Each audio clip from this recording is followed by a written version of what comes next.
وهو الذي فرض صلاة الجمعة بقوله تعالى إذا نودي للصلاة في يوم الجمعة فاسعوا إلى ذكر الله خصوصا على أفضل البشر بعد الأنبياء بن الخطاب رضي الله تعالى عنه وعلى كامل الحياء والإيمان أمير المؤمنين عثمان بن عفان رضي الله تعالى عنه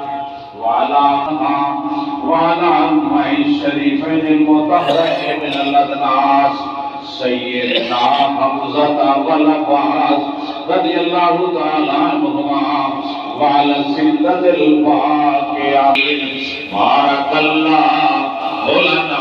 ولكم في القرآن العظيم ونفعنا وإياكم بالآيات الكريم ملك الرؤوف الرحيم.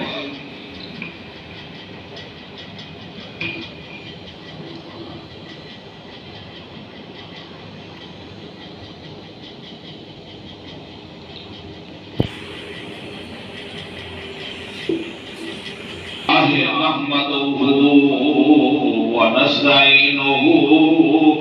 ونستغفره ونؤمن به ونتوكل عليه ونعوذ بالله من شرور لا مضل له ومن يضلل فلا هادي له ونشهد أن لا إله إلا الله وحده لا شريك له أيها الذين آمنوا صلوا عليه وسلموا تسليما. اللهم صل على محمد وعلى آل محمد بعدد من صلى وسلم. الله